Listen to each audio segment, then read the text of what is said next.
अपनी बड़ाई अपनी प्रशंसा कभी अपने मुख से नहीं करना, नहीं तो आपके पुण्य नष्ट हो जाएंगे, बुद्धि भ्रष्ट माने गिर जाएगी।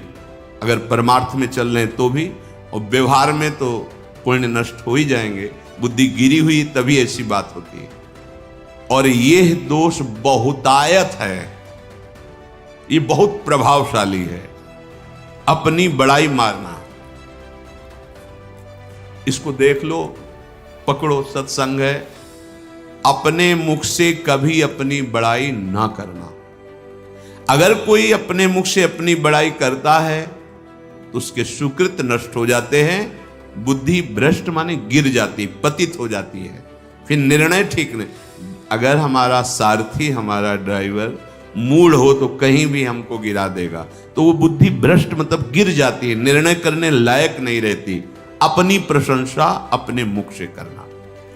दूसरा, लोलुपता, ये वृत्ति नहीं होनी चाहिए। धर्म से चलेंगे, धर्म के द्वारा जो हमें प्राप्त होगा उसी से हम अपना भरण पोषण करेंगे, ये वृत्ति नहीं होनी चाहिए।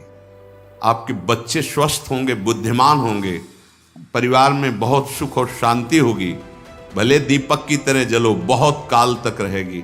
लक्ष्मी जी भी आपके घर में बहुत काल, हम ये नहीं कहते कि बहुत नहीं, जितनी है बहुत सुख शांति से चलोगे। अगर लोलुपता करोगे, हिंसा, छल कपट, व्यभिचार, चोरी, ऐसे धन आ जाए, वो आएगा, लेकिन वो हाइलोजन की तरह आएगा, एकदम प्रकाश और फ्यूज, बिल्कुल अंधकार करके जाएगा। देख लेना, तुम्हारे जो सुख के हेतु हैं, तुम्हारा शरीर, तुम्हारे बच्चे, तुम्हारी पत्नी, तुम्हारा परिवार, उसको देख के तुम रात दिन जलोगे बिना आग के।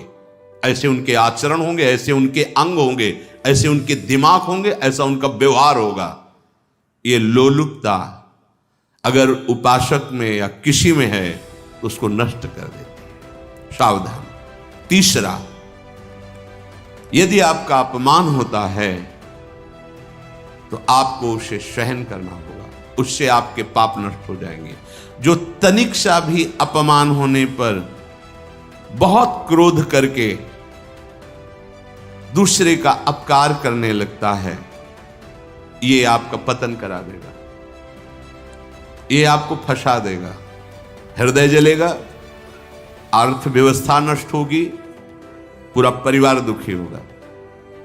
जरा सा अपमान की संभावना में आप किसी से भी भिड़ गए, किसी से भी, वो ये प्रवृत्ति आपका पतन कर देगी। उपासक में तो अपमान सहना अमृत है, नीचापमानम शुद्धा, पर व्यवहार में भी ज्यादा उत्तेजित मत होइएगा। ये तो कुछ मिनट की बात है, अगर आपने उसे मारा पीटा, रिपोर्ट हुई कानून की, वो फंसते चले जाओगे, अर्थ जाएगा, समय जाएगा, चिंतन जाएगा, बहुत तरह से हानि हो जाएगी। अगर आप सह गए तो आपका सहना उसके लिए आग बन जाएगा। उमा क्षमा साप होते भारी, तुम्हें दंड देने की जरूरत नहीं, उसका एक कर्म ही उसे दंड दे देगा। आप शांत हो जाइए, आप सत्संगी हैं, आप शांत रहिए। चौथा, निरंतर क्रोध और उसका चिंतन। बैठे बैठे बस द्वेषियों का चिंतन ही हो रहा है, अंदर क्रोध का चिंतन और द्वेषियों का चिंतन ही हो रहा है। द्वेष भरी बातें, द्वेष भरे क्रियाएं, उन्हीं का चिंतन करके जलते रहना क्रोध से। उपासक को तो क्रोध करना ही नहीं चाहिए, बहुत शांत। ठीक है, अभ्यास में कभी क्रोध हो सकता है, उसको फिर समन करो, अंदर से प्रायश्चित, जैसा कि अब गलती हुई, आगे नहीं करेंगे। और व्यवहार में भी क्रोध को आप पीना सीखें। अगर बार बार आपका क्रोध प्रकट होता ही रहेगा, आपका स्वभाव बिगड़ जाएगा, आपके पुण्य नष्ट हो जाएंगे और आपका जीवन नष्ट हो जाएगा। देने वाला उतना दे देगा, आपको आनंदित रहो, पैसा खर्चा सब, पूरे जीवन का विध्वंस मचा दिया क्रोध ने। कहीं भी आप देखो, किसी से क्रोध करके देखो, फिर देखो तुम्हारा भजन चल रहा है, तुम्हारी वो आनंद वृत्ति है नहीं, जलोगे और वो जलन और गुस्सा दिलाएगी और वो बैठे बैठे जलोगे नहीं। ये क्रोध जो है, ये चाहे व्यवहार में हो चाहे परमार्थ में, दोनों की हानि करने वाला है। और आश्रित जनों की रक्षा ना करना, अगर कोई भाग कर आपके पास आ गया है, कोई पशु पक्षी या कोई मनुष्य, आपको चाहिए कि अब चाहे हमारे पहले प्राण जाएं, उसकी रक्षा करेंगे। सीवी जैसे तो कोई बिरले ही होते हैं, पर इतना जरूर ध्यान रहे, जैसे कोई पशु पक्षी किसी भय से आपकी सीमा के अंतर्गत आ गया है, अब उसकी रक्षा करनी है आपको। अगर आप स्वयं मार देते हैं या मरवा देते हैं, या आपके सुकृत नष्ट कर देगा, या आपकी दुर्गति का कारण बन जाएगा। और जो पाप कर्म उत्साहित होकर करते हैं, उपासक को तो बहुत सावधान रहना चाहिए, पर व्यवहार में भी जो नहीं करना चाहिए, अगर वो पाप कर्म आपके द्वारा मन में प्रेरित हो रहे हैं, संकल्प बन रहा है, क्रियाएं हो रही, दुर्गति पक्की, पुण्य नष्ट हो जाएंगे, दुख अशांति बढ़ती चली जाएगी, कभी शांति नहीं प्राप्त कर पाएंगे। ऐसा नहीं कि जो मन में आवे सो करें। पापाचरण निडर और उत्साहित होकर करना, अगर ऐसे लक्षण हैं, निश्चित दुर्गति होती है।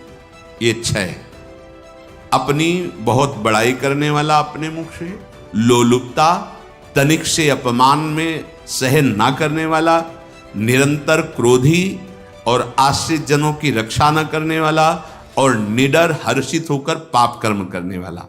दूसरे श्लोक में 7 है, 6 7। 1, संभोग का ही चिंतन करना, संभोग में ही मन लगाना, संभोग दूसरी स्त्रियों के साथ करने की भावना रखना। संभोग पहला है, संभोग, रात दिन बैठे बैठे बस यही चिंतन करना, गंदी बातों का, गंदी बातें देखना, गंदी बातें सुनना, गंदी बातों का चिंतन करना। फिर अन्य माताओं बहनों के प्रति काम दृष्टि से देखना, कोई आ जा रही है तो दृष्टि से, काम भाव से देखना, भोग बुद्धि से देखना, निश्चित पुण्यनाश, दुर्गति। बड़े बड़े उदाहरण इतिहास में हैं जिन्होंने ऐसा दृश्य नेत्रों से देखने की चेष्टा की, मन में संकल्प किया, भोगने का, नष्ट हो गए, चाहे वो कितने बड़े प्रतापी हो। ये दुर्योधन कोई साधारण थोड़ी है, भगवान व्यास देव जी के द्वारा ही तो लो, भगवान व्यास देव जी ही इसकी उत्पत्ति का कारण है। आप देखो, इतने महान पुलस्त जी ही उत्पत्ति का कारण है रावण की। बस यही ऐसे दोष हैं जिनके कारण जीव नष्ट हो जाता है। ठीक है, धर्मयुक्त काम भगवान ने आदेश किया है, आपका पाणिक ग्रहण संस्कार हो गया है, संतानोत्पत्ति की भावना से कुछ पवित्र तिथियों का त्याग करते हुए चर्चा में हुई है। एक नियम है, एक आदेश है शास्त्र का। आप बहुत काम प्रवृत्ति वाले हैं तो प्रत्येक मास में जब माताएं बहनें पवित्र हो जाती मासिक धर्म से, तो जिनका पाणिक ग्रहण आपने किया, जो पत्नी स्वरूप है, वो ठीक है। वहां भी बार बार के लिए व्यभिचार प्रवृत्ति के लिए शास्त्र आदेश नहीं करता, संयम पूर्वक, और उसका चिंतन नहीं करना। पाणिक ग्रहण संस्कार है, घर में विराजमान है, एक संयम, एक नियम के अनुसार उसका चिंतन तो फिर भ्रष्ट कर देगा। चिंतन प्रभु का करना है, चिंतन प्रभु की सेवा जो आपके कर्तव्य, इसके चिंतन से बचो। घातक है, बहुत बड़ा जहर है, अगर विषय चिंतन होने लगा तो मरोगे, जिंदा जलोगे, दुर्गति भी होगी। ये अंदर की जो आग है ना, कामाग्नि, ये इतनी बढ़ती चली जाएगी, तुम्हारे होश खराब हो जाएंगे कि मुझे क्या करना चाहिए, क्या नहीं करना चाहिए। कोआ मदांधो मदनातुरोमा, अंधा हो जाएगा, नहीं दिखाई देगा अनुजा तनुजा क्या है, कौन है, कुछ नहीं, भ्रष्ट बुद्धि। संभोग का चिंतन नहीं। धर्मयुक्त काम आदेश है शास्त्र में। यदि आप प्रवृत्ति मार्ग में हैं तो अपनी पत्नी को जो पाणिक ग्रहण स्वीकार किया है, वहां भी पवित्र तिथियों का त्याग करते गए। एकादशी है, रामनवमी है, नव दुर्गा है, जन्माष्टमी है, राधाष्टमी, जो पवित्र तिथियों का त्याग करते हुए और ऐसे जो मर्यादाएं हैं उसके अनुसार, और कहीं पराई स्त्री के साथ संभोग की बात, निश्चित दुर्गति पक्की है। ऐसे ही माताओं के लिए है, स्त्री शरीर के लिए है। यदि वो ऐसी गलत चेष्टा, तो पतिवंचक परपति रति करई, रौ नरक कल्पसत परई। ये भोग चिंतन से बचने की चेष्टा कीजिए तो क्रिया से अपने आप बच जाएंगे। क्रिया के पहले चिंतन होता है, चिंतन से ही क्रिया का आवेश आता है। चिंतन संभालिए, इसी से भगवत प्राप्ति होती है, चिंतन से, और इसी से दुर्गति भी होती है। अनन्यश्चिन्तयन्तु माम, भगवान चिंतन कह रहे मेरा करो, कर्तव्य कर्म मेरे को समर्पित करो। अब जब चिंतन संभोग का होगा तो बुद्धि भ्रष्ट हो जाएगी। ये जो राक्षसी प्रवृत्तियां सुनने को मिलती है ना कि ऐसा हुआ ऐसा हुआ, वो देखा सुना और चिंतन किए, अब इतनी राक्षसी वृत्ति आ गई कि बस अब उनमें और राक्षसों में कोई अंतर नहीं रह गया। दूसरा, विषमता रखने वाला, सबके साथ बर्ताव ऐसा कि मैं बहुत श्रेष्ठ हूं और दूसरे सब नहीं, ऐसा व्यवहार। सब भगवत स्वरूप है, समान व्यवहार। जैसे आपके भोजन है तो जो आप पा रहे हो वही सबको दीजिए, बैठने की व्यवस्था, उठने की व्यवस्था, क्रम बाय क्रम, पर उसको भी नीच भाव से मत देखिए। उस कोटि का उसको प्यार दीजिए, दुलार दीजिए, सम्मान दीजिए। इतनी विषमता न फैलाते रहें अपने जीवन में कि आप सबके निंदा के पात्र बन जाए। विषमता नहीं, सबको प्यार। हाँ ठीक है, पुत्र का अलग प्यार है, भाई का अलग प्यार है, पिता का अलग प्यार है, पर हमारा व्यवहार प्रीति युक्त होना चाहिए, विषमता भरा नहीं होना चाहिए। अगर हमारे चित्त में विषमता ही रही तो संसार है, प्रभु नहीं है। जीत विषम संसार कीर्ति जग बिस्तरे, जो विषमता पर विजय प्राप्त कर लेता है वही भगवत प्राप्ति का अधिकारी। ये विषमता बहुत बड़ी हानि है। तीसरी बात, अत्यंत मानी होना। जहां आपके प्राण कमजोर होंगे, पुण्य नष्ट होगा, आयुश्री सब नष्ट होना है, ऐसे आचरण करवाएगा गुरुजनों के साथ, महापुरुषों के साथ। ये बहुत नीच प्रवृत्ति है। अत्यंत मान प्रियता, मुझे सम्मान मिले, उत्तम प्रवृत्ति है। सबको मान देना, स्वयं अमानी रहना। चौथा, दान देने की बात कह के मुकर जाना या दान देकर पश्चाताप करना। दे दिया है, बहुत जल रहे हो, दूसरे से वार्ता कर रहे हो कि पता नहीं क्या यार बुद्धि में हो गया, हमने उसको इतना कहा था, उतना दे दिया, क्यों दे दिया, ऐसा ऐसा, मतलब अंदर चिंतन करना, क्यों दे दिया तो दिया। इसके बाद जो आपका ये जलन हो रही, पश्चाताप, सुकृत नष्ट हो रहे हैं। दान देकर पश्चाताप करना या दान देने की बात कह के मुकर जाना।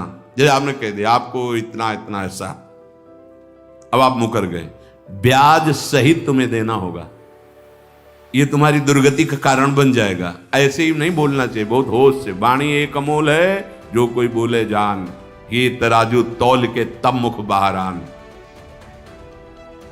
पांचवा, अत्यंत कृपण होना। ना परिवार को सुखी कर पा रहा, ना अपने को सुखी कर पा रहा है। एक एक सिक्का बैंक में जो मर गया। धन की वास्तविक गति यही है कि अपने परिवार को खूब उसकी अनुकूलता प्रदान करो, उसमें से कुछ हिस्सा किसी ऐसे को जिससे तुम्हें बदले में कुछ लेने की भावना ना हो। कोई साधु महात्मा, गाय, पशु पक्षी, किसी भी जीव बीमार है शरीरधारी, उसके जिससे कुछ कभी लेने की भावना न हो, एहसान की भावना न हो। सो धन धन्य प्रथम गति जाकी, धन्य हो गया उसका धन।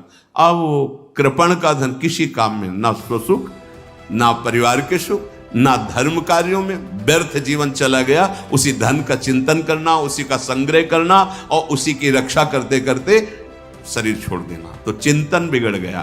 तो कह रहे हैं जो कृपणता है और अर्थ और काम की प्रशंसा, उसी की चर्चा, उसी का चिंतन, रुपया और भोग, उसी की चर्चा कर, जहां बैठे रुपया की चर्चा, भोग की चर्चा, जहां एकांत में बैठे उसी का चिंतन, कैसे रुपया बढ़े, कैसे भोग मिले। और अगर अवसर मिला तो रुपया अधर्म से आवे चाहे धर्म से, उसको इसकी कोई परवाह नहीं। भोग चाहे धर्म से हो चाहे अधर्म से, जिसका अर्थ और काम भोग ही चिंतन है वो धर्म। जिसका धर्म चिंतन का विषय है तो अर्थ और काम भी ऐसा होगा जो मोक्ष प्रदान करने वाला हो। धर्म, अर्थ, काम, मोक्ष। और जो बालक, स्त्री, पागल, असहाय, जो इनकी रक्षा न करके इनकी हानि करता है, दुर्गति निश्चित है। माना आपकी पत्नी है, उसका स्वभाव बिगड़ा हुआ है, क्रोधी है, कटु वचन बोल, लेकिन आपके ही प्रारब्ध के लिए, माना आपका पति ऐसा स्वभाव वाला है, पर आपके ही प्रारब्ध से तो संयोग बना है आकर, अब इसका निर्वाह कर ले जाओ तो पवित्र हो जाओगे दोनों। और अगर झगड़ा और लड़ाई और मारपीट और कहीं हिंसा आदि के रूप में उतर गए तो फिर और करनी बिगड़ गई। बालक है, आप उसको ज्ञान नहीं कि आप पवित्र है, क्या आप पवित्र है, उसको ज्ञान नहीं कि आप उसके साथ व्यवहार अच्छा कर रहे हैं कि बुरा कर रहे हैं। रक्षा करनी है आपको, शोषण नहीं करना। कह रहे हैं स्त्री, बालक और पागल, जिसे विक्षिप्त है, पागल है, आपको रक्षा करनी है। बन जाए तो उसको भोजन, ऐसा नहीं कि ईंट मारो, उसको अपमानित करो। उसकी बुद्धि खराब है, प्रारब्धवशात खराब हो गई है, तो शास्त्र आज्ञा करता है स्त्री, बालक जैसे पागल, विक्षिप्त आदि हैं, असहाय है, असमर्थ है, बूढ़ा है, वो आप सेवा भी करो तो वो गाली दे सकते हैं, उनकी बुद्धि बिगड़ गई। आपको उनको दंड नहीं देना, मारना नहीं है आपको। मान लो आपके बड़े बूढ़े बुजुर्ग जन हैं, आप सेवा भी कर रहे हो तो आपको कटु वचन बोल सकते हैं, आपकी निंदा कर सकते हैं, लेकिन आपको उनके साथ व्यवहार सद करना है। अगर आपने इन दोषों को स्वीकार किया तो निश्चित आपकी दुर्गति होगी, न इस लोक में आपको शांति मिलेगी न परलोक में। इसलिए इन दोषों को बार बार सुन करके और हृदय में जांचो कि कहीं है तो नहीं, अगर है तो सत्संग, भजन बल, भगवत प्रार्थना के बल से इन दोषों का त्याग कर दो, जीवन मंगलमय हो जाएगा। शेष चर्चा आगे। श्री राधा वल्लभ लाल।